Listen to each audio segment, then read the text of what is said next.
Hey guys, it's Jennifer Pardee, and I wanted to give you a brief update about the Venus cycle, where we are now, and some more resources in case you want to dig into this further. And I may keep posting videos throughout the cycle too, but I think it'd be good for you to have those resources in addition so you can study and track yourself. So, when I spoke to you guys last, I believe it was shortly after Venus had met up with the Sun, so she was still retrograde. And then she would have gradually increased her distance from the Sun and become visible. And that would be the heliacal rise. But this all happened in the last month or two that I haven't updated you guys. So she would have had her heliacal rise where she became visible. And then she stationed direct.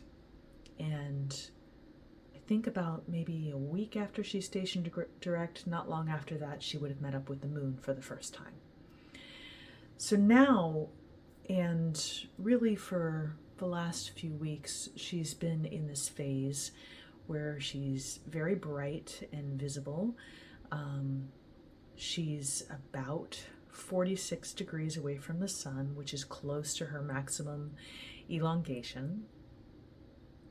And depending on how you track her cycle, we can think of her as still in that bright phase of morning star fullness, or we can think of her as beginning her descent.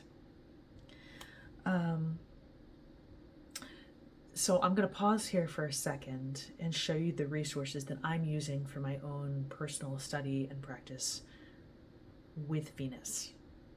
Because there are some people who are much more studied in this than me and have made it their life work to do this kind of work with Venus. So the person that I have learned the most from over the last 13 years or so is Gary Caton, and he is a mentor of mine. I've not been working with him directly, like one-on-one with this, but I have followed him for many years and I'm part of his group. So it's largely through Gary's work that I have come to understand and track the cycles of Venus. He used to have a podcast. It was called Goddess Astrology Podcast. And in the Goddess Astrology Podcast, he was largely documenting and talking about the Venus cycle.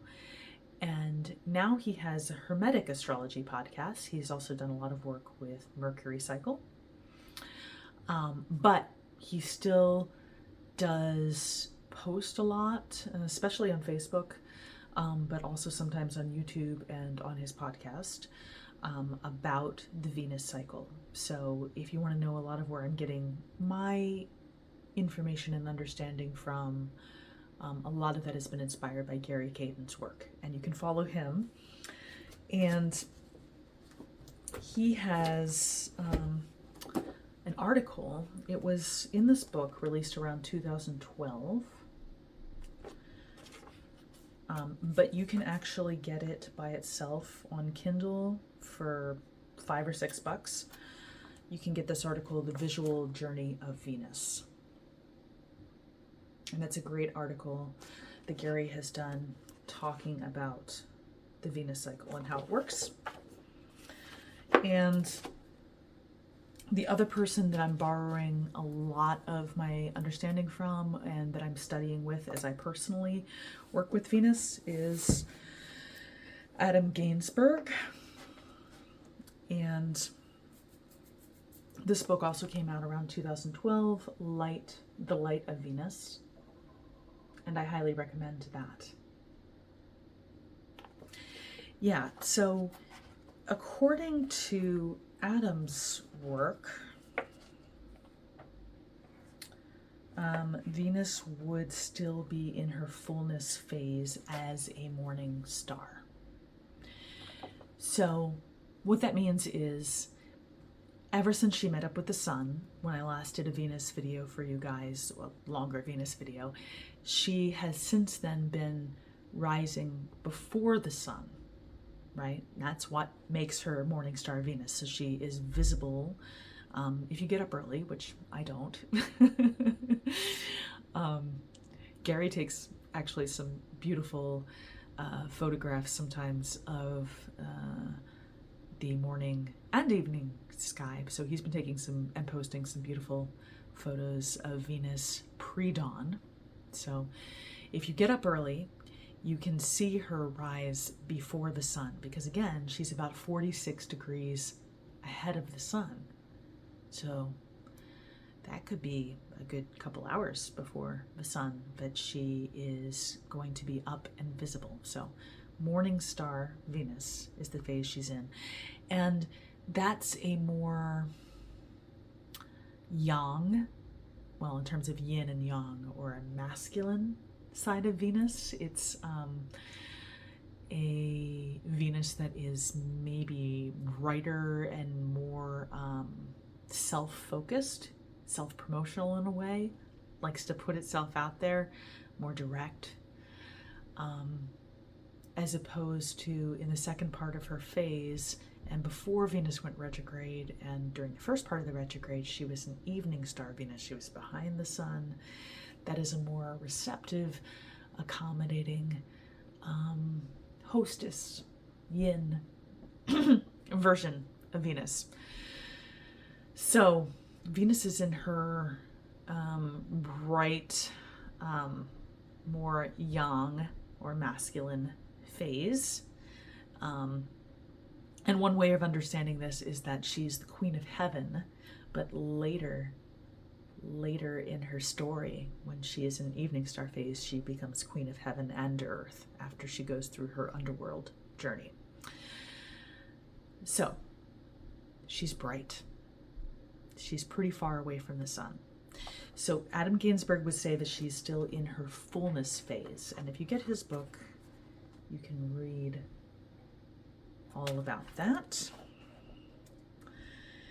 And then once she, and I think this will be in about another month or so, once she starts becoming closer to the sun and she's not at that 46 degree distance, then she would begin her surrendering and discovery phase. So this is how Adam documents it. Gary has a little bit of a different spin with it.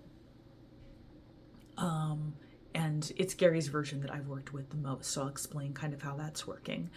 So basically, after Venus stationed direct, and she's finding her brightness as a morning star, she's learning to shine and be herself in her brilliance.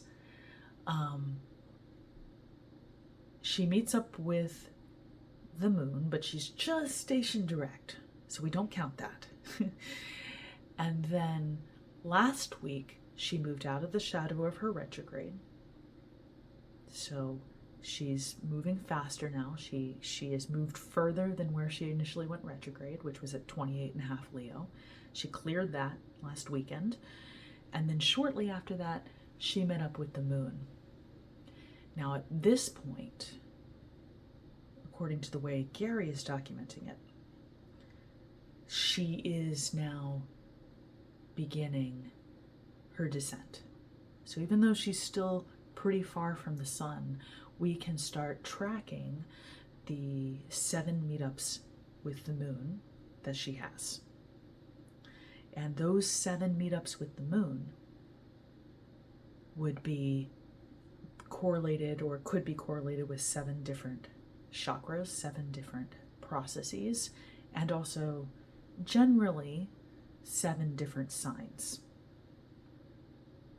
So when she met up with the moon 3 days ago, I believe, Venus and the moon were meeting up in early Virgo. So keep in mind that when Venus was retrograde and she began the cycle, she met up with the sun in Leo. So this whole larger cycle, this whole 18, 19-month cycle is in some way about those Leo themes. It's about creativity and heart and fire. And Lilith was there too when she met up with the sun. So there's also there's something about the dark feminine, about the feminine, about the parts of us that don't feel understood, the parts of us that experience rage or shame or the fierce need to be independent and not under the thumb of the man, right? All these Lilith themes, they're going to be happening through that whole cycle, along with the general theme of Leo, being imbued with the sun, bright. But the moon has to do with the experiences of the sun is illumination and brightness and that heavenly force of light. The moon is the yin counterpart of the sun, and Venus is in her nature. She is feminine as well, right? So when she meets up with the moon, it's more like, what am I personally experiencing on this material plane in my actual reality, and what do I need to do? What do I need to work through in order to allow myself to be infused with more light, in order to actually fully take up this heavenly mantle? I need to realize where I have resistance, where I have ego, where I have blockages. And so the sun meeting up with the moon in Virgo a few days ago, this would be the first of those 7 meetups while Venus is morning star before she disappears. And we could correlate that with the crown chakra. So crown chakra, the beginning of the descent, if you're not worried about the distance from the sun, but you're just tracking these 7 morning star meetups. And it's a waning crescent moon meetup, I should also mention. So Virgo, we can think of the Virgin. We can think of a more earth energy coming in, a need to work with the tangible, a need to purify, to be of service, to realize what is contaminating or getting in the way of that essence that we want to understand and transmit. Because remember, we're connected to our heart through this whole leonine phase, but there's something that still needs to be worked out there. There are nitty-gritty details that need to be worked out there. So maybe you got a glimpse of that a few days ago. What is that Virgo message from that 7th gate? And maybe in terms of that 7th gate or crown chakra, you've experienced some sense of illumination, but it's not a you thing, right? Because Venus morning star, in all her zeal, could be a little stuck on her own vision, her own voice. And there needs to be a little bit more humility there. Maybe Virgo can teach her a little bit of humility. And there's something that needs to be clarified, right? So think about what has been coming up for you. What inspires you? What is your larger crown chakra why? And what holds you back from connecting to that? Because when we're stuck, sometimes we get confused with our own creative essence versus our ego and our protectiveness.